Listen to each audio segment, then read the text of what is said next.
सत्य के मार्ग पर चलना हमेशा से शक्तिशाली रहा गई है कि आपको सत्य की खोज करनी चाहिए। ये इंसानी बुद्धि के लिए स्वाभाविक है कि वो सबसे ऊंची चीज को खोजती है। की चाहत किसी भी सत्य को खोजने की इंसान के अंदर की स्वाभाविक चाहत।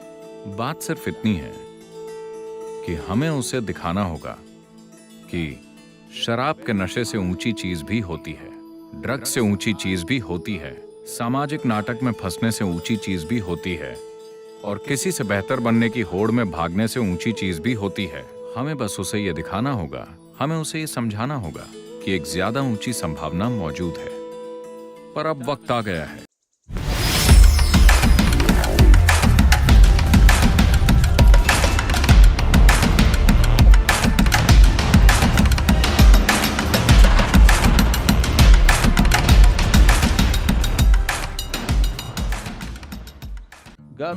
गौतम बुद्ध अपने शिष्यों के साथ लगातार यात्रा पर रहते थे।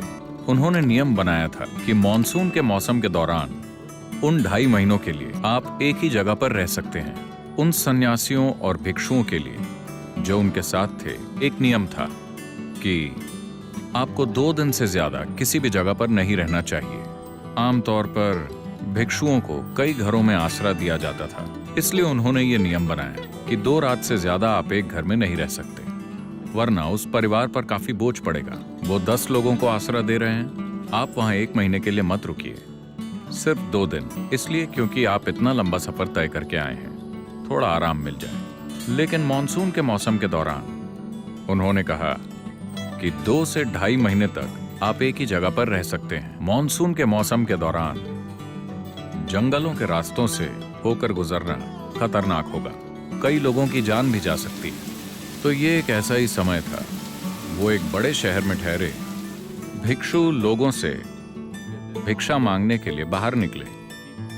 आनंद या आनंद तीर, जिस नाम से उन्हें जाना जाता था, वो भिक्षु बनने से पहले गौतम के बड़े भाई हुआ करते थे। वो भी बाहर निकले। वहां शहर में एक वैश्य रहा करती। उसने आनंद को भिक्षा दी। उसकी तरफ देखा, एक सुंदर जवान आदमी, लंबी कद काठी। उसने कहा, मैंने सुना है कि भिक्षु कई घरों में रहने की जगह ढूंढ रहे हैं, तुम मेरे यहाँ आकर क्यों नहीं रहते?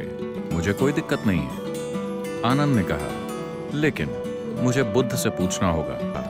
ओह, तुम अपने गुरु से पूछने वाले हो? तब उसने उसे ताना मारते हुए कहा, जाकर पूछो, मैं भी देखूं कि वो क्या कहते हैं। तो आनंद अपने दिन भर की भिक्षा लेकर वापस पहुंचे। गौतम बैठे थे।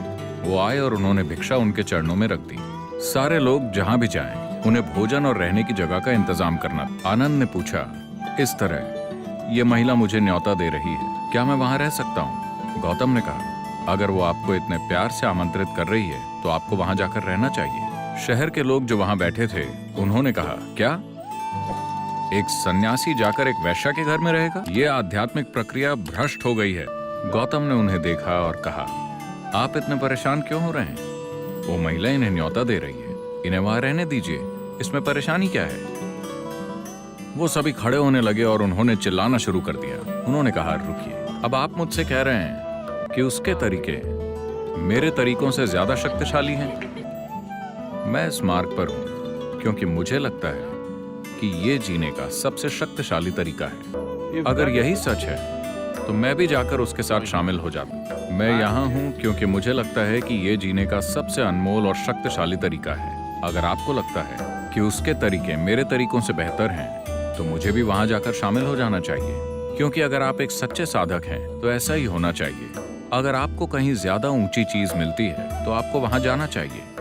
फिर लोग चिल्लाने लगे और कुछ लोग चले भी गए। फिर आनंद गए और उसके साथ रहने लगे। मॉनसून का समय था, बारिश की वजह से ठंड बढ़ जाती है। आनंद ने पतली सी धोती पहनी हुई थी, तो उसने उन्हें एक अच्छा सा रेशम का कपड़ा दिया।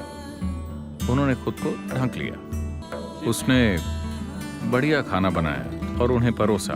उन्होंने खा लिया। फिर शाम को उसने उनके लिए नृत्य किया। वो बैठे रहे, बहुत ध्यान से देखते हुए, पूरी सतर्कता के साथ। फिर जब लोगों ने संगीत सुना, अब तो खेल खत्म। चीजें ऐसे ही चलती रहीं। जब बारिश बंद हो गई, जब वक्त खत्म हो गया, जब जाने का वक्त आया, तब आनंद गौतम के पास आए और उनके साथ एक महिला भिक्षु थी।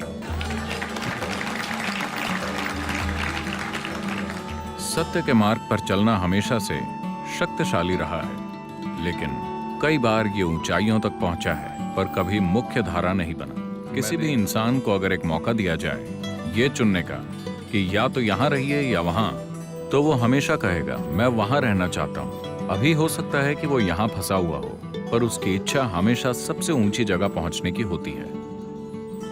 बात सिर्फ इतनी है कि हमें उसे दिखाना होगा कि ड्रग्स से ऊंची चीज भी होती है, शराब के नशे से ऊंची चीज भी होती है, सामाजिक नाटक में फंसने से ऊंची चीज भी होती है, और किसी से बेहतर बनने की होड़ में भागने से ऊंची चीज भी होती है।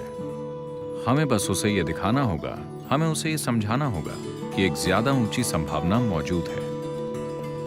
हमेशा से बहुत से ऋषि, संत, योगी और गुरु ऐसा करते आए हैं। उनके पास ऐसे उपकरण नहीं थे जिनसे वो दूर किसी से बात कर सकते।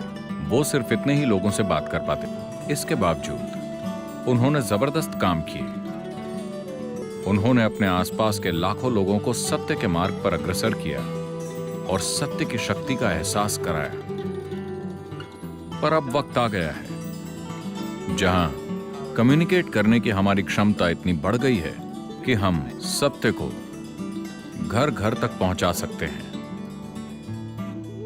हम सच को हर किसी के दिलो दिमाग तक पहुंचा सकते हैं। इससे पहले कभी यह मुमकिन नहीं था। टेक्नोलॉजी ने हमें यह सहूलियत दी है। मुझे लगता है कि यह सत्य को मुख्य धारा बनाने का सबसे अच्छा समय है। ये सच्चे बनने को, सच जानने की अभिलाषा रखने को और सच की खोज करने को इस ग्रह की सबसे बड़ी ताकत बनाने का अच्छा समय है, क्योंकि हमारे पास ऐसे साधन हैं जो पहले किसी के पास नहीं थे।